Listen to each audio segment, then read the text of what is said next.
Super early for you is you're eating lunch and I'm eating breakfast. Mhm. I think I got it. I like that we use Jameson to cover a glare. Right. Isn't that what Jameson was invented for? To cover Mhm. the glare of reality? Oh, hey, what's going Sean. on with you? It is like 55 degrees. It's not cold Mhm. enough to need this morning. Ah. The weather's fine. Don't pay any attention. Don't pay any attention. The weather is fine. Mhm. By the What way, goes, buddy? I just saw this clip of I think it was a congressional hearing for Linda McMahon, who's the Oh, educational secretary. And this guy our lovely Mark Wayne Mullin from Oklahoma asked her a question. What he's asking is, what were our reading levels in 1979? Except the okay. sentence he came up with, what was we reading?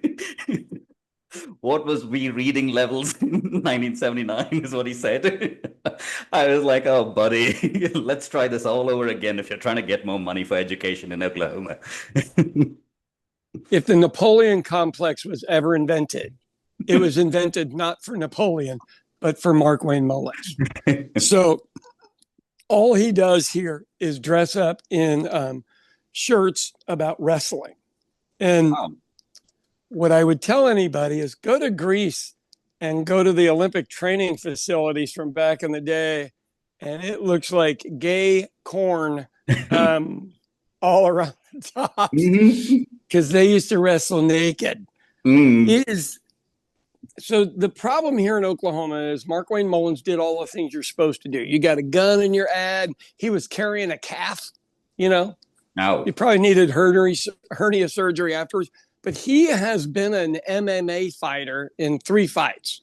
So that makes it, it's kind of like me touring in stand up comedy. I didn't tour for 10 years, but I did tour for a year. And then people go, that's not enough. And I go, you've obviously never been on stage. But so he will always kind of double down. He's one of these ass kicking guys. Those people get elected here. Yeah, the tough I guy don't, image works. right.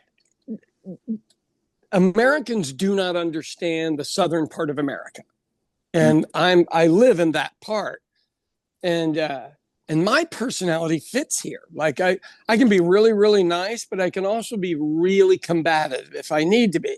Yeah. And where I'm from, which is an Irish Catholic, Irish and French enclave, because the French landed there and the Irish landed there, so it's fun yet beautiful. Hmm. And my personality kind of goes there in parts of the city, but not everywhere. And down here, I can be myself everywhere. It's totally okay. Yeah. See, the thing is that you are very different compared to most people that Yes, we I'm know in aware. Oklahoma. You're like a weird anomaly. I Well, I think am that what I would say I'm well schooled, but not well educated. And what I mm, mean by that is I went to the best schools. I just didn't study. Is that fair? I mean, I think that's a fair description. mhm. Speaking of education, the last Yes. time I ever had a proper intern was your son, who now is doing fabulous in his career. He's done just fine. Yeah, Yeah. it's Yeah, been you get to almost claim that one, don't you? yeah. I'm taking credit for all his hard work, Sean. No, here's the thing. I always knew he'd be fine because of the Mhm. type of personality he had, and everybody Mhm. liked him. Yeah. And whether we want to admit it or not, it is literally the hands you shake, not the grades you make, Hmm. that matters sometimes. But you have to surround yourself with really smart people if you're that person. Oh, So yeah. there's a caveat there where you go, no, it's not just the hand you shake. So I attract really intelligent people around myself that will Hmm. do the reading that I won't do. Hmm. And they have found a conduit for their ideas of somebody that will listen, that some people might listen to. Does that make sense? Yeah, it does. And it's a deal we make, kind of. I don't know if they really wanted that deal, but I am willing to be the out front person, and there's just only so many hours in the day. I can't look up every nuanced thing somebody sends me. I Hmm. mean, I get, and I mean this, even if I'm exaggerating, 20 things a day that people want me to look into. And you just go, I run a company, right? I literally, I don't get paid for this other stuff. I just do it because I'm weird. Mm-hmm. So Kyle's got that skill level, and his generation, which is what's theirs called, because it's after yours. This would be... You guys got to have a brand on everything. Was that Gen Y? Gen, was he? I mean, what was that? What? Was that Y? And then it's... I don't know. I think so. Okay. So whatever it is, his generation seems to be coming back to the thought pattern that mental toughness matters. Oh, yeah. And you and I, both in business for decades, understand that there's a couple of generations that got lost in there, that they do not understand. Nobody really gives a shit. You got to show up and just produce. Yeah. Once you step out of this house, nobody gives a shit about you. Even all the love, concern, and hugs are at home. Everywhere else, you got to produce. Wasn't it Chris Rock who says that he says that to his kids every time they leave the house? And he also reminds them some people in this house are also on the fence about you. So kind of figure out your shit. Well, I will tell you, my other son Gabriel's much more emotionally in tune and much more kind. And Kyle and I can have conversations very openly about a lot of stuff that other people might be disturbed to listen in on. Yeah. And so he'll be fine. Talking to Kyle was similar to me just talking to you. And right. He's a small version. Yeah. Except he started out on third base and I started out, well, probably halfway to second. There's a coach here named Barry Switzer, and it's important for people to understand this, because I did not come from a really privileged background, but my mother was educated, which makes me privileged. Your mother was educated, because the education level of the mother is where the kid ends up or slightly surpasses. So if you have an uneducated mom, you're only going to make it so far because it's not instilled in you how important that is. Does that make sense? Yeah. And I'm just saying that from all of the teachers, educators, and everybody I deal with here. That is the first thing. Do you live in a safe home? Did you grow up with a loving parent? Was there violence around all the time? In my neighborhood, yes, there was, which might explain some of me. But so I've hired kids here, and sooner or later, you just got to suck it up. Nobody gives a shit. They don't care. We have restaurants too, full of people that need to be taken care of, and they don't care what happened to you before you got here. And so I was raised, as soon as you walked into the door of work, you're at work. Yeah. So why are we discussing this, since I've gone so off topic? It is because a friend of mine asked me to interview someone for an internship. Okay. And oh, wow. This kid, probably in his early 20s or something like that. And I haven't interviewed anyone for an internship in maybe 8 years. Since my kid. Yeah. So I was like, okay, maybe it's time to see if I can make some time to train him or teach him about whatever he wants to learn. Right. And this kid just sends me this weird ass text when I asked him, what do you want to do? Tell me, and I'll figure out how we can train you and guide you for a future career.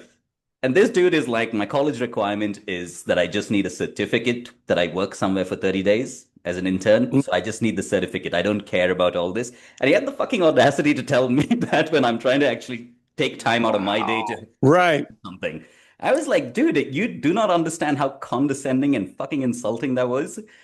I was like, you're a kid, dude. What the hell do you want, dude? Did you go punch his uncle? Because that's really what you needed to do. No, and my idiot friend who told me to reach out to this kid is defending him and blaming me. He's like, dude, you're too serious about all this. And I was like, yeah, it's his career and his fucking life. What do you want me to do? Want me to give him a piece of paper? Yes, that is what he wants. Okay. Before I say anything about this specific person, I'll brag on myself for a minute. So I get a job at this restaurant called Al Roubaix, and I'm 14 or 15 years old. And nobody gave a shit if you were illegal, underage, or anything. No one cared back then. You needed. I was from a big family of 7, Everybody had left the house. My parents seemed to be in huge financial difficulty. I needed to make money. And my dad made us go to private school and pay for it. Now, I want everybody to hear what I just said. Mm-hmm. I was forced to go to private school and pay for it. Doesn't that sound insane? Best idea ever in the whole world. It literally, best idea. So I'm at this job and I finally find something I'm actually good at. Irish parents, in case you folks don't know, and Indian parents are probably the same, or at least Indian dads. They don't compliment you. You're not special. You're special to them, maybe. But that's it. And so I'm one day I ask if I can work in the kitchen, and honestly, and this is going to sound racist, but it's just true. White people didn't work in kitchens back then, which explains British food. Right there explains British food. And they were like, "Yeah, you don't want to work back there. White people don't work back here." And I was like, I don't even know what that means, but I just want to learn how to cook. And the guy was like, all right, whatever, show up tomorrow. But I go, I'll do it for free. Now I'm wasting his time. That's what I would say to your friend. What's your negotiation? You've wasted my time. Do you know what my billable per hour is, you little shit? Which is what I would say. Put your mom on the phone. Let's figure out how we're trading this out. So I go into work and all these tickets start coming in. And for the first time in my life, I get it. Like whatever ADD I have, whatever other mental deficiencies I have, all went aside. And I was able to pull these pieces out of the air and put them all together and get dishes in and get them out. And I was like, oh my God, I'm good at something. Holy shit. So the guy, the owner, who was a terrible alcoholic, he and his wife beat each other up regularly. He didn't beat her up. She beat him up, and then back and forth. I mean, it was crazy shit. He goes, okay, well, do you like it? And I go, yeah, can I learn any of the other stuff? And he goes, yeah. I go, I'll just come in on my day off, won't clock in or anything, and if you wouldn't mind teaching me. So I go through station by station, and the reason I'm wasting everybody's time is to go, I finally got to a guy that refused to teach me. And I go to the owner, I said, hey, he whatever his name was, refuses to teach me how to work the grill, which is like, cooking steaks for the rest of your life. Yeah. And this is the best professional in the entire city. And he's like, F this kid. I don't have to teach him anything. And so the owner comes back and goes, hey, what's the problem? I sent him back here to learn how to do that. And he goes, I'm not teaching him. The guy's trying to take my job. And the owner of the restaurant says, oh, he doesn't want your job. He wants my job. That's why he's doing all of this. And that guy could see something in what I was doing he did not see in other people. So he really went out of his way. So if you can send this clip of this to that kid and go, that's the attitude to have. Because any intern I get has watched too much television. And they think you can either yell at people like Gordon Ramsay, which means you'll have no employees, or you can be this really philosophical, wine-drinking, smoking chef that never has any business. But I had to figure out how to do the in-between. And as you know, I have an Italian restaurant and an Irish pub next door to each other that function shockingly well for being very different. And I'm the guy that runs it. Yeah. And I have a huge staff and everybody's great. And my managers are absolutely fantastic. And my partners are fantastic. But I had to get to that point. And so that little kid, you go, hey, man, the good news about a certificate is you have it. The bad news, it doesn't mean anything. Yeah. For now, it's the temporary fix for a lifelong career path. Or a lifelong problem of thinking a certificate's going to get you money, which maybe it gets you hired. Yeah. Maybe he goes, hey, his last intern's pulling down 175 a year down in Austin. He's doing great. He's got this other stuff on the side and all that. Yeah. And trust me, you remember I was a little apprehensive about Kyle, which was my son. The thing was that I thought I was losing my mind. So I called some of my partners and I showed them. That's why I sent you that message. And I was like, hey, did we all have the same reaction? Yeah, they all had the same reaction. And they all had an instance where it was someone in that Gen Z version in their particular roles that they have to interact with. That they were like, well, at least you don't get to deal with this one every day type thing. And I was like, each of them had one, Sean, in their life that they were trying to Yeah, like push up a hill, kicking and screaming, and was right. just like refusing to learn, doing the bare Yeah. minimum, that kind of shit. Well, so in real world business, you got to hustle, right? Mm-hmm. So you know who I do better with? Who? Street level kids that probably got in trouble in school and everything, because they actually understand business. If Mm-hmm. they were broke and needed to make money, there's a guy down the street you can go buy something from that you can go sell over here. So they Yeah. understand supply and demand. Where is the supply? How do I sell the supply? Who buys it? These people magically show up from the suburbs to buy it. They Mm-hmm. understand math. They understand measurements. I mean, Yeah. I know this sounds crazy, but I'll take a juvenile delinquent over that little shit that you had. Because the juvenile delinquent knows he's going to have to hustle and work. Yeah. This You one know, just, I don't know how they've gotten so comfortable. Like, it almost felt like, think about Kyle, okay? yeah, He had Kyle is my enough, son, for those of you who don't know. Yeah. yes, he had enough to fall back on. Yet, when I gave him something to I do, think that's an underestimation. exactly, he had like enough for the next 5 generations to fall back Right. on it. But he was so focused on this little toad that spoke to me. Right. He spoke to me with that fucking attitude that Kyle never showed me. Right. I was like, Yeah. what Well, is up? would the right word be gravitas? Like, I got this. I just need this deal Mhm. so I can move on. I Yeah. need this little shitty thing so I can move on. And let me take a couple hours of your day. Can I tell So you, my, Alex actually messaged me and he was like, did this message by any chance end with chill the fuck out, bro? Did they say that to you? Because you were getting all worked up. so you know what you need to do is hook him up with your crypto bro friends, I think so. I think that's what he because deserves. that's what he wants to be. So there is a guy that works at the Oklahoma State Department of Education here, Mm-hmm. and he was wearing, if it was all real clothes, like the real thing, Mm-hmm. thousands of dollars worth of clothes. He had a Gucci pair of slippers and a Louis Vuitton briefcase. Mm-hmm. And he looked like a pimp from the 70s or 80s, I guess is when that stuff was stylish, late 80s. Mm-hmm. Now, was it a good look? Yes, it was cool if you're in a video, but he is supposed to be not legal counsel because he's not out of law school yet, but some version of that, like a law clerk, which doesn't even make any sense down there, except they do have 13 lawsuits going. Okay. He's sitting in the corner just looking like a badass. So I took a picture of him. I put it out on the internet. And I'm like, look, this place looks like a gay bar from the 80s. People are like, why would you say that about him? I'm like, because it looks like a gay bar from the 80s. It's not a cut down. He's got style, but at a school place, really and truly, you might want to look a little more professional. I know. Deepak, you and I went to prep school. You wore a Mm. jacket. We didn't wear jackets to our school, but shirt, tie, the whole 9 yards. Guess what? I can be in a hot room, sweat through a Mhm. shirt all around the collar and not lose my mind. Yeah, I can still do I, that thing. yeah, I know how to look if I have to go to court. Yeah. If Oh, Pimp shit. Daddy from the deal goes to court, he's going to jail. I'm not going to jail. The funny part that you brought up the suit wearing thing is that the comedian Jimmy Carr got heckled about.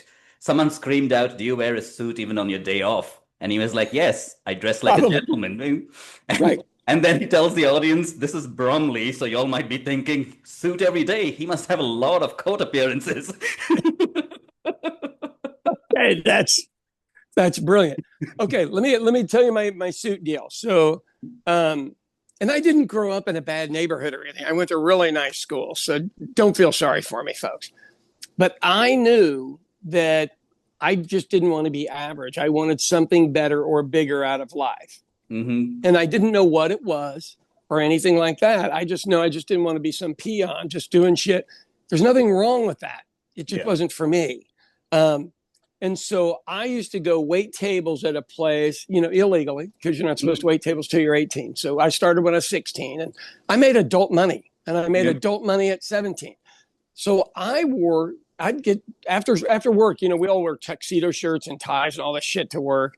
And so I owned tuxedos, for God's sakes, at 16 years old. Yeah. But after work, I dressed in a suit to go out. You know why? I could get served in any bar, anywhere in a suit. Hmm. Yeah. But also, I noticed that women liked it. Hmm. Yeah. There is something to say about presenting yourself well. And I bring this up because when I first met Dheepak, this son of a bitch was in a suit 24/7, 24/7, I all the don't time. think you'll ever saw me without a suit, even on the weekends. But you know what? It left a permanent impression with me. I always knew, hey, here's a guy I can take somewhere and he won't embarrass me because he actually knows how shit works. Yeah. Is that fair? Lots of people, like your little friend that wrote you that letter, doesn't know how shit works, and he's going to get a shit sandwich because he doesn't know how shit works. I knew I could take you anywhere and we'd both be fine. Now, we were at a golf and country club at an event, and folks, I'm not making fun. We literally were. And it was the loudest room either. And we're just looking at each other going, God, they're so loud. Do you remember that? It was during the first course when they gave us salads and everyone was picking at the salad like the salad was running away. Okay, so let me give you some background for everybody. Because you've got the British accent. I don't. I still know better than that. You can't make noise when you eat. Especially if you're dealing with foreigners, the way they know whether you know or not, because once again, it's the hand you shake. Yeah. They got to be able to take you out to eat and you're not going to embarrass them. And if we were in England, everyone would have been staring at somebody. Yeah. Do you? Seriously. Oh, Sean, the number of times I get annoyed these days when I see someone show up like in our office building in shorts and flip-flops. Right. I'm like, dude, come on. This is what you wear at home when you're about to go to sleep. I don't need to see you outside in public like that. Even if you're the boss. But you know who I don't want handling my money? That person. Because I think they're a joke. Yeah. And admittedly, TV has created this. And look, my big deal, you knew I was the boss back in the day. I didn't have a cell phone. Yeah. I had people that could make decisions without calling me because I trained them. Yeah. That's how you knew I was the boss. So it is, Kyle works like a person I never thought he would be. I'm not going to lie. He does everything that he needs to do to make something a success. Yeah. I don't think you can train that. Now, I don't think that is a teachable, that thing, right? What is it? Born, nurture versus nature. Oh, yeah, right. Yeah. Well, and you look at it and go, the thing that you and I always connected on, what we had in common is we were immigrants, kids. Yeah. And people told us in our house how shit worked. Yeah. And it didn't always work to our advantage. So we had to make sure we were in a position to be successful. And I think that's the best way I would say that. And hey man, my kids know how to do it. Yeah. I'm good with all of them. I think the lowest education level of my kids, I had one dropout senior year, and he's fine. And the rest of them, I think I've got minimum a master's degree, and then most was 2 master's degree. But Kyle goes to Europe, and they give a master's degree in 3 or 4 months. I don't know if you know this or not. They have so of course he's got a few of them. That's where you need to just send that little shit. Just go over to Europe and take them. Yeah, he'll be in and out for the summer. But look, at the end of it, what I believe as an older person we have lost is the competitive spirit. And you go, I don't know if you know this, but you are in a competition for limited resources. Yeah. And I think that's gotten missed somewhere. And it's not because everybody got a trophy and all this other stuff that dumbasses come up with. My dad made us do tile work when we were kids. I mixed mud. I dug holes. I dug trenches. And you know what? It was unsatisfactory to not dig a proper one. Yeah, I know what you mean. And his thing was, I don't care what you do. You're going to do it right. And did I hate him? Yes. Was he a great dad? Yes. Yeah. But he didn't give 2 shits whether I liked him or not. He was training me to about how you felt. That wasn't any part of any of these equations, Sean. Did you bring a check to the table today? Because I don't think you came with money. But it's going to be an interesting deal. So in my life here, I've had parents show up with their kids to help them fill out an application. Parents. I think I've been there when that has happened. Kids show up to fill out an application that don't bring a pen. You knew you were walking into my door to fill out an application. Bring a damn pen. Look like you're prepared to be here. Have some questions. I had a kid a week ago. It's been a customer of ours for about 15 years and asking about being a bus person. And I go, oh, God, yeah, get so-and-so's number. But the mom and dad didn't ask. The kid asked at the table with the parents. That's the shit I'm looking for. It's the same thing you're looking for. You're just at a different level. I just want somebody who's got some hustle. What's a lazy person good for? Absolutely nothing. Just an oxygen piece. Because India's a business. You're in a business. America's a business. I'm in a business. At the end of it, if I pay you $20 an hour, I need to be doing $60 an hour worth of business. Exactly. Or I can't pay you. Sure. For the first time in since we started this firm, must be 12, 15 years. A couple of years ago is when we took on a new partner. And for the first time, I've never had to deal with that portion of the business or the accounts. He runs he runs everything, hustles. There are times where I'll get CC'd on an email where he has cold called a client to figure out whether we can get that project. Nice. And I'm like, this is amazing. I was like, where were you all my life? But then I realized that if he was there, I probably wouldn't have learned all the things I did. Right. Well, and don't you think, you have a mentality of an entrepreneur, so do I. So I kind of pity these kids that didn't grow up with that. But look at the opportunity again. If he wanted to learn something, I could have even had a call with you or Alex, taught him about how the business in Oklahoma works, how restaurants work. I could have taught him how the Germany thing works. I could have taught him how the office in Pune works. None of that shit. He had all of these options and he wanted just a piece of paper. I know. But he also doesn't understand because it's the amount of mental space he's taken in my head. You might want to let this one go. Welcome to having children. This is what it feels like to have children. So I will get calls every single year. People want to interview me as a restaurant owner, but they know me from social media. Yeah. And you go, I'm in here at 3:00 in the morning making that food. So that's when you need to come visit. Bring your mom so you know nothing weird's going on. Oh, but they'll be like, that used to be my favorite time to run the business by you, because you would be making bread and I'll just be standing in the corner of the kitchen telling you what nonsense I was up to. Right. And I've got time and it doesn't bother me. I can focus. So I don't think we're doomed with the next generation, because I've got a bunch of them working here that are great. I think a few of them are going to find out the harsh reality that America, especially now, is no longer a free ride. So when I was 18 years old, I could get a union job that I could afford a house and a car with. A new car, not just a car, a new car and a house that you're not embarrassed to live in. At 18. Yeah. My kids are 30 and have real professional jobs and have yet to buy a real house. Like Rosie and her husband own 2 rehab houses that they're rehabbing. Cool as shit now. They didn't start out that way. And I don't think any of the other ones own houses yet, and they can afford them. Yeah. And I don't need to understand. I don't need to. But by then I had kids and all this other stuff, and none of them have kids. So I'm not sure what's what, and I don't really need to understand. I don't feel that need to be the old guy going, you should do this my way. It worked for me. But do you know, everybody in my generation is moving in that direction where they don't want to have fixed assets, especially when they don't have children. If you're thinking about generations, then it makes sense to have fixed assets everywhere. But then when it's just you might as well just live, travel, take care of your dog. Well, and I think you guys generally seem to have dog babies, which I'm cool with.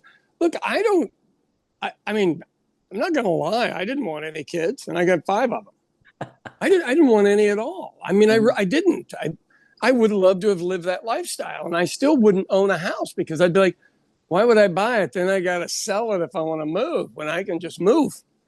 And I like to travel. So the world has become smaller and the problems have just changed. You guys have first world problems. And I know you don't feel this way, but it's probably good that you are not here at this point in our history. I honestly do. I actually do feel that way. Because someone was Yeah. Well, asking don't me. say anything more. Don't say anything more. Just, I got you, but yeah. It is hilarious. We're going away from the smart people. Mm-hmm. Yeah. And it just is what it is. When I came back in from Mexico, people were like, they're going to stop you at the border. And I don't know if they're going to. I was like, I got the passport, right? Mm. They have to let me in. Yeah. Shit. Sean, you're also white, so that might help. Right. So here's my offer on your friend. Run his stuff through ChatGPT and do in the style of Kinnison. Do you remember Kinnison, the comedian that screamed a lot? Yeah. Write a reply to this kid, and let's cover it on the next show. Will do. But Kinnison or Andrew Dice Clay, who Andrew Dice Clay, I don't care whether you like the guy or not, he's Italian. He played a lot of Italian men I know. That was not an act. And it doesn't matter whether people like it or not. His comedy was spectacular. Yeah. I would put him up there with a Chris Rock or maybe not as good as Dave Chappelle, because a lot of his was cheeseball-y shit. You knew you were getting a laugh. Dave Chappelle is one of the. Yeah. Sorry. What's your British guy that wears a suit all the time that we talk about? Yeah, brilliant guy. And I would put Dave Chappelle and Jimmy Carr in the same area, but intellectually. Yeah. But their writing styles are shockingly different. Incredibly different. Dave isn't that dry, but yeah, try one of those and do a reply letter, and let's have some fun with it. Just for the fun of it, I should also try Lewis Black. Yeah, Louis Black might be more approachable now, because people are used to him and he's still alive. The ones I was talking about are has-beens or dead. But yeah, just have some fun with it. Oh, for sure. Cool. All right, buddy. Let's get out of here. Good to see you. Good to see you too. Take care. Bye. I'm sorry to hear that. Those smaller hospitals. So it took me a week to get my CT scan back. Just to, somebody to see it, a week. Now, why is that not being run through AI? Exactly. At least a preliminary checkup or whatever the hell. Yeah. Well, it'd be much more detailed. Nothing personal, but I'd prefer that to a human eye. Sean, but I think most of the AI's memory is taken up by people like you who keep sending me pictures like you were just playing right now. Yes. But here's the thing. So what I wrote in there is I said, give me a photo of Sean Cummings from Oklahoma in a kitchen with a bunch of dirty pots and pans. That is a reasonable look of me. I know. So I'm not sure. Here's the funny thing. So I had a buddy of mine that listened to our podcast on AI. And he goes, we need to do a deal just to get that information out there. And I said, I think AI is a lot like the internet. It's really good for tons of stuff, but for 80% of the population, it's to watch corn. It just is, Yeah. And so I'm sure AI will just be the AI version. My old high school girlfriend looked like this. Can you remake that? Yeah, Japan's actually light years ahead, because think about it. Anytime technology needs to take a really forceful step and become mainstream, the first adapters and early pioneers of it is usually the adult industry. Right. Do I look surprised? Not at all. Isn't there that whole joke, Sean, that if all the websites in the world went down, if you took down all the adult sites in the world, there'll be only one website left that says bring back those adult sites. Okay, that's how they found Osama bin Laden. I don't think other people really understand. When it says it's not tracking you, it's still tracking you. Yeah. Wow. All right. Well, so what's going on in your world over there? You're in the middle of monsoons, right? Pre-monsoon. It's not exactly a monsoon, but I'm not sure whether our monsoon. Well, when it rains that much, that's a monsoon, even if it's not on schedule, right? I know. It's really weird. It's just been overcast for 2 weeks. Yeah. drizzling. Well, we're Mhm. having the same thing here, but we're about a month late. We had decent rain, and because we need to refill our lakes. For people that don't understand, in Oklahoma, we have a series of lakes that we hold water in that we drink out of. The rest of the year, and then Yeah. we occasionally get a drip of rain. But yeah, we're in the middle of all that stuff. So the God, I'm trying to figure out how to word this. So we've got some kind of changes going on with the way that companies are acting towards some stuff. And I'm wondering if they've got data that the rest of us don't have about whether we are getting ready to have a sea change politically. Give me an example. Well, I'm trying to figure out how to do it without saying who it is. Because if they do have that info, God bless them for having it. So the numbers here, we're 49th and everything. I think we're supposed to drop to 50th in education pretty soon. But the fight against all that actually seemed to finally start working a week ago. Yeah. It's been a struggle for a couple of years with very few wins, and then we had like a week of nothing but wins. And I would say the same thing on the county level. So on the state level and then on the county level, and the cities here actually are pretty democratic. They run pretty well, except we do have an explosion of homelessness in Oklahoma City, but that's mostly because of housing. I mean, it's just the prices are too damn high. Remember the guy from New York that used to wear the boot on his head and he would go to the debates and go, rent's too damn high. I really feel like I need to buy a boot. So my story on that guy is I'm up in Cleveland and I'm working as a photographer at the Republican National Convention, just taking pictures of the weirdest people you've ever seen in the weirdest costumes you've ever seen. And I run into that guy. Oh, wow. Like, dude, I've watched you on 2 different debates. And he was like, why? Because I'm not from New York. I said, can I get a photo? And he does a photo and does the old flip off to me. Iconic photo, but I think it's on like 3 phones ago. I know. That always happens when you have like a good picture that you can share. Well, so when I was at that same deal, just one more story, because I know we got to talk about modern stuff. I'm at an event, and I don't know what's his name is from InfoWars. This little short guy, about 5'2", kind of stocky, and I'll think of his names here in a minute. But he's the one who got sued for $800 million over falsely saying Sandy. Alex Jones. Alex Jones. Mm-hmm. So I'm at an event, and I see the crowd moving. And, as a photographer, you're like, something's happening. Let me get into a tree. I get up a tree and I can't see, and he's surrounded by what I would say were the biggest misfit group of bodyguards, for lack of a better word, that you've ever seen. It looked like the Addams Family. Walking him through. Everybody looked like Uncle Fester. Right. And then Lurch, but he was a big redheaded weird guy. So he goes up in front, and there's a protest going on, and there are some young kids dressed in black with a black flag. So they are the Antifa group. I don't know why everybody's so afraid of him, but if you saw him, you wouldn't be afraid. And he goes up and starts a fight with the Antifa guy, but the chief of police is right next to him, about a 6'4", jacked, built black male, overwatching everything, but not getting involved in anything. I mean, this guy had a sense of control that I've never seen. So he's obviously been under fire somewhere. Where he was like, this is just a bunch of pussies. That's all. So this skinny Antifa guy is right next to him, and he's waving his flag, doing his thing. Everybody's legal. And Alex Jones comes up and starts yelling at this kid. And I'm like, oh, let me get the dual shot of the police chief and this kid with the short guy who looks like he's doing something phallic to him because of the angle he's at. And I'm like, oh, this is hilarious. And all of a sudden, this kid, Alex Jones elbows him and touches him. And the kid, one punch, Alex Jones is on the ground. Everybody has surrounded him, and they're trying, oh, my God, is he okay? Is he okay? The police chief does not move. Because he asked for it. It's a very Midwestern thing where you start a fight and everybody will let you get your ass beat. They really will. They're just like, well, you got to learn. Sean, that is how they learn. If you interfere, they will never learn. Correct. I agree. Oh, it doesn't bother me in the least bit.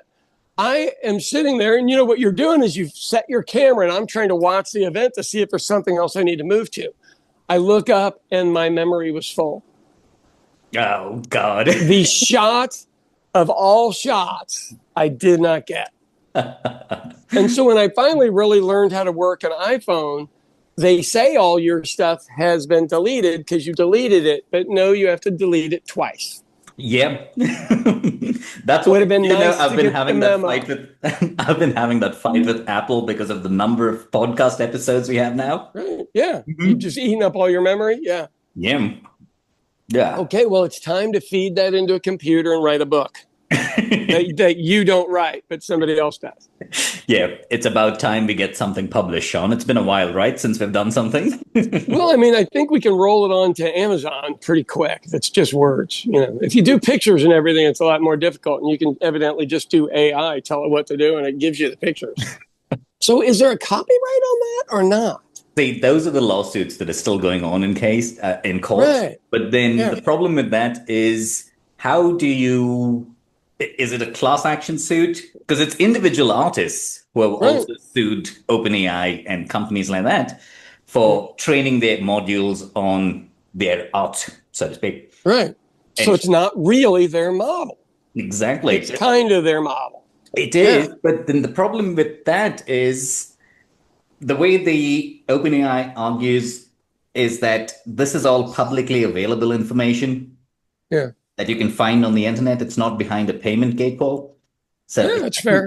yeah, so it's a gray area. And the Right. problem is that international law, maybe the EU has, but then Yeah. American intellectual property law, when it comes to that kind of thing, hasn't really caught up with the times. There No, are massive loopholes. well, I mean, have you seen how old our representatives are? Uh-huh. They don't, the only AI they know about is when their grandchildren send them a picture of something from the internet. That's literally, it's all they know. They've got staffers around them that tell them what to do. So have I ever told you the story about, oh God, what's the guy's name? It's a strange last name. Shit. Well, all right. We had a senator here that was very, very, very old that retired maybe 6 years ago. And I'm at a radio station. Is it Have Doug I told Imhoff? you? Yeah, him. Mm-hmm. Yeah. Not Doug Imhoff. He was Oh. Kamala Harris's Oh husband. no, it's not Inhofe. Inhofe. Inhofe, right. Yeah, the guy with the snowball in Congress, right? Yeah, that's him. That's why this matters. Okay, so I'm in a radio station with him, and Kathy's there, and he's doing an interview, and we're doing an interview, and so we just stick around, right? So we go to a commercial break, and he's not. When people talk about Joe Biden not being all there, same issue, but he's surrounded by 5 really young men, almost boys. Mm-hmm. Is that fair to say? And so we get done, and he can't get people's names straight and stuff, which is common. You've done media, I've done media. When you're exhausted and you're just trying to remember the DJ's name, but you didn't write it on your hand like you're supposed to, and goes on. And then all of a sudden he does this deal. And you know what this means when white people do this? Getting ready for a racist joke. But it wasn't a racist joke. He goes, you know what? And we're like, what's that, Senator? And he goes, we won. And I go, oh, okay. And I'm like, maybe I shouldn't be in this room because I'm not a Republican, right? Yeah. I mean, I'm not one of his people. I look like one of his people. And he goes, we won. And even the DJ was like, what did we win, Senator? Everyone's trying to be polite. The guy's a long-term, really well-known senator, always protected the oil and gas industry, that kind of thing. So he goes, however many years before, so I'm going to give you the likeness of the conversation so I can't be sued. However many years before, he goes, Al Gore was out giving the speeches about climate change, and it was the #1 item in America. And we knocked it down to 10. So we won. And I was like, isn't this the snowball guy? So he knew the whole time, which we all know he knew, but you don't get to say it unless you're in the room with him and he's telling you that that's what happened. See, the right is really good at their long game. Yeah. Yes, they are. Like, isn't there it's one of the sci-fi comic things that I was looking at the other day. And in that, this one person says, you're thinking about your lifetime. We're thinking in millenniums. So figure out what you're up to. So the Cherokee people here, their chief is supposed to think 7 generations forward when he makes decisions, which is why they make decisions based in kindness. Yeah. Because you may not like the people right now, but the children of their children of their children may be your cousins because you may intermarry by then. So you give people grace they probably don't deserve in this lifetime for the sake of their grandchildren and great grandchildren. And if that is the best political philosophy I've ever heard, but they also got moved from their homeland up to Oklahoma. So, yeah, how'd that work out?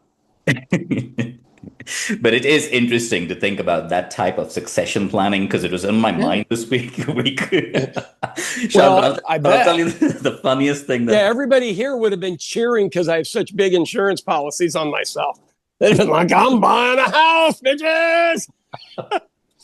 don't ask me why I know this. The scientific term for a mini stroke is a transient ischemic attack, okay? Because you Googled it and went down that rabbit hole for about 6 hours. I know exactly why you This know. is an old joke by Yeah. UK comedian, Irish comedian Dara O'Brien.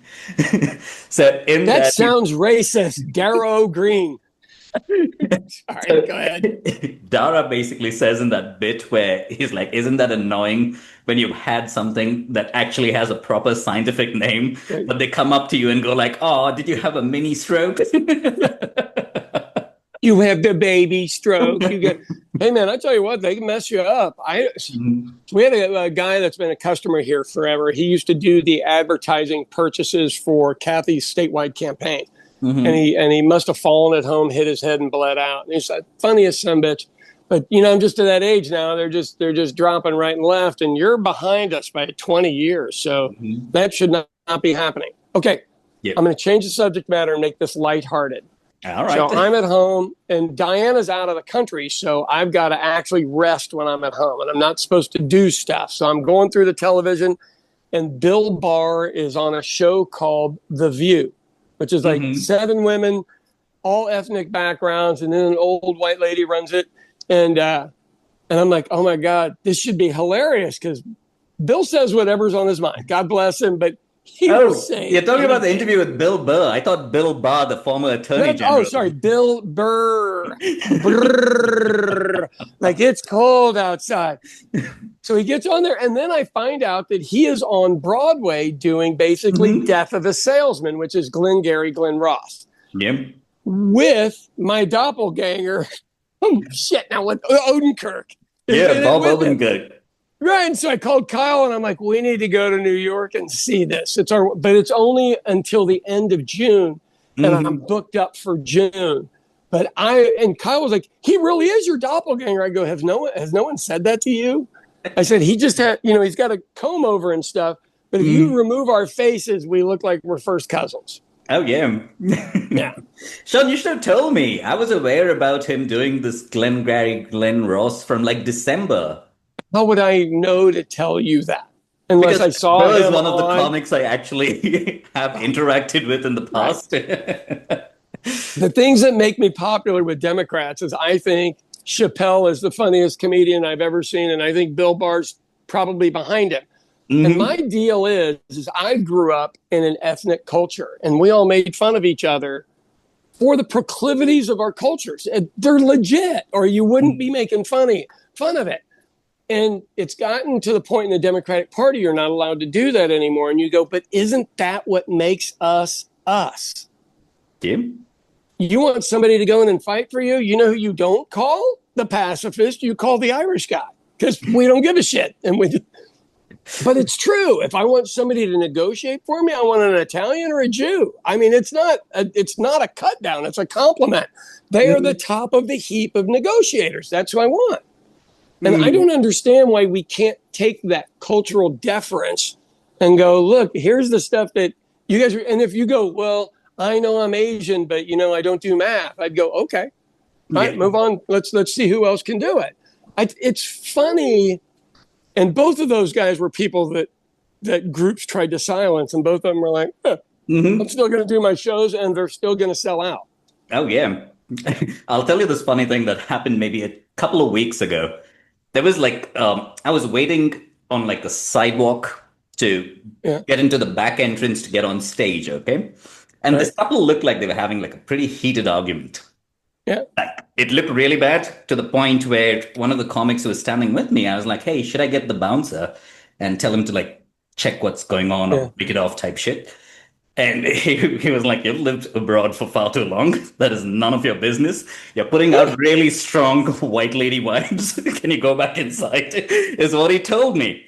So Right. I go back inside, finish my set. I come back out, and this shit is still going on, except all the Right. comics who went before me are all standing there. Oh, And all wow. of them are trying to guess each person's lines. So Wow. Okay, that's brilliant.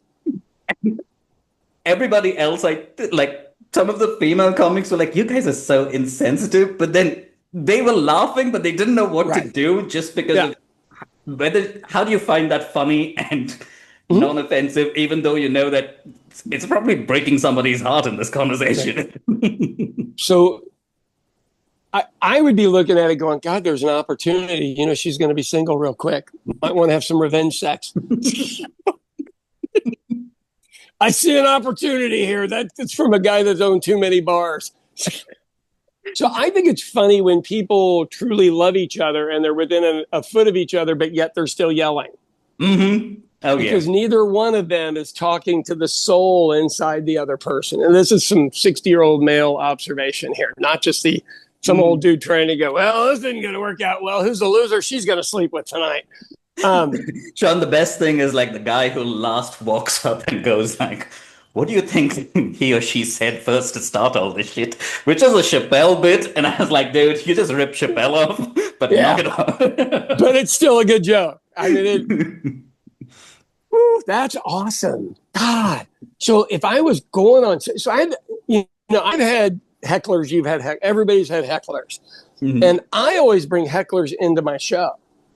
And I Yeah. had this bit where I played like a bipolar therapist, and I have a pair of glasses in my pocket if I ever have to pull it out to do. And so I'll do the British BBC deal, and then I turn into this psycho from 1970s comedy or 1980s comedy, and you just go one polar opposite to the other, describing the Mhm. problems with whoever it is I'm dealing with. And they're always so overwhelmed because they have two people attacking them at once. They actually shut up. Okay. And I've seen other people invite people on stage and stuff, but a fight like that, I don't, because it wasn't in the club, so you can't make a play on it. You can just go inside and go, hey, there's a murder getting ready to happen outside. And I know sci-fi, we're not supposed to believe we should stop pre-crime, but this bitch is going to kill this guy. I mean, I don't know any other way to go with it. But so what because female comics are ruthlessly hard. Oh yeah. Like Oh. they have no feelings in front of anybody. They probably cry Mhm. their way home, and I mean, all the normal comic stuff. But on stage, they are ruthless, Oh, Sean, ruthless. like, okay, so I think one of the best, like, person against hecklers is the British comic Jimmy Carr. Yeah, So, recently, a couple of weeks ago, there was someone bothering him during a is show. that the dude you worked for? No, that's another. Oh, I used to work with okay. Charlie Brooker. Yeah, that guy's hilarious. But the guy, he just asked him, what's your name? And the guy says, Mark. And Jimmy Carr says, you mean like a stain? And he goes, and Jimmy Carr on stage goes like, I gotta get rid of that. It's got a mark on it. And I was like, that was just the cleanest way to get that Right, guy to just shut up. right. That's pretty good. Well, I always think that they're drunk enough to think they're funny, hmm and they're not. Because look, I mean, I always tell people, first time I went up on stage as a comedian, I was an experienced professional actor. And I Yeah. was still stunned by the one light in my face, the hmm smell of beer, sweat, and soup off of the microphone, which almost made me nauseous. Yeah. People that are food lovers, that is not the combo you want. People's 3-day-old sweat and spit, and God knows what they ate. Was it pepperoni? I mean, hmm 3-day-old pepperoni. And then little fibers were in the air. mm And I couldn't stop looking at the fibers. Sean, you were And I was like, distracted by the light. right, this is the coolest, stupidest thing ever. And then I'm like, oh shit, I'm on stage. hmm And boom, I had to hit it. My first set was not great, but it was by no means terrible. And one of my cousins from England had gone. She goes, I could see you might eventually be good at this. And I go, ooh, that was ruthless. Because, Brits cut people down in ways that are I know. slight bit of a compliment, and then my nuts were in a jar on the bar. But she wasn't wrong, because I only had probably a minute and a half of good material. Because people don't know how quick it goes. I mean, Yeah, there are times where I have what I think on paper is 15 minutes, but when you're up there, the problem is I think you also kind of panic when the room is quiet. So you move instead of very using quick. it. Yeah, so you move very quickly to the next joke without your tone and intonation. So it just ends up snowballing into an 8-minute set that should have been 15 minutes. Yeah. And the audience is trying to catch up. Because you forget they're drunk. You haven't given them time to react or laugh. Yeah, they've been working all day. Now, if you say a mediocre joke and you're waiting for the laugh, or you start clapping your own hands, you suck and should never be back on stage. But it takes a little while to use the quiet for an ideal or okay, what'd you expect for the budget seats? That kind of shit. But yeah, Sean, I'm big enough a dick to be like, do I need to speak slowly? And you get really shitty comedians who are like, hello, anybody out there? And you're like, oh, we're here. You're just not funny. Okay. Hey, before we go, because I know we're closing in on time. So Ryan Walters, our local state superintendent, destined to try to ruin the school system here. Last week had a terrible week. So we won the St. Isidore's Catholic charter school thing. The Supreme Court threw it out. Can't use it. Ryan Walters gives a surprise press conference, which was a disaster because he can't think on his feet. You and I need to be his handlers and go, don't go out there. You can't do it. No one's telling him. And so then he does a rally, but he gives everybody 2 hours advance notice, which allows all the protesters to take the whole front 2 rows. Oh, wow. Nice. Oh, yeah. And so as I'm standing there waiting to go, he has this adorable girl of Asian descent that wears skirts that are way too short for the State Board of Ed, but I kind of like it. And she looks like a hostess at a club. I mean, she really does. There's nothing wrong with that. She's adorable. Use it while you got it. Yeah. And he goes out and he says something shitty to the 3 of us that he knows real well in the front row. Like, oh, I see the leftist losers are here. And so I just flip him off. He freaks on somebody just flipping you off. And I'm like, oh, we're not the State Board of Ed. I can do whatever I want. Because he can call the popo there and get you taken out. And he's like, and then he's just shot from there on out. And well, since he started it by name calling, we ruthlessly heckled him for 20 minutes. And it's worth watching. Because he really just doesn't know what to do. And he goes back to these planned speech deals and he looks down at his papers like. I think most of them need to have more of that type of training, especially if they're in politics. You can't get one heckler to throw you off balance. All I did was flip him off. I didn't even say anything. I mean, I did say hey, $3 million worth of Bible. He's like, are you ready to hold people accountable? And I'm just, yes, I am. That guy that bought $3 million worth of Bibles. But to be very honest with you, these are the people who probably never had the shit kicked out of them when they deserved it. And now he was a banker's kid. So, everybody had to get a loan from his dad so they couldn't beat him up. And he needed to have the shit beat out of him. So that is why he probably was like a deer in headlights or like a frightened woodland creature who heard something in the woods, craning up when you give the finger. He hangs around these 70 and 80-year-old women who think he's good looking. And you're like, okay, did you clean their glasses? Because you need to just take their glasses off and clean them and make sure they're not fuzzy. So, all right, I got to jump out of here because I can smell my bread in the oven. All right. What are we doing time-wise? Are we okay? Are you sure you're smelling bread or you're smelling toast? Because that might be a stroke. Right. So the AI thing, so I go in and I've got a nodule on my lung, which sounds unnerving, but it's not. But it takes 7 days to get the thing back, and I get it back, and they're like, yes, it's a nodule. Come back and see us in a year. Damn. That's one way of healthcare. Dude, it's so bad and it's so expensive. Mm-hmm. Like Oh, yeah. crazy expensive. I think I do better going down to the $25 guy on 23rd Street. At least he solves your problem. At least he tells you then and there. Right. Fixable or not fixable. Yeah. All right, my friend. I'll see you. Tell everybody I said hi.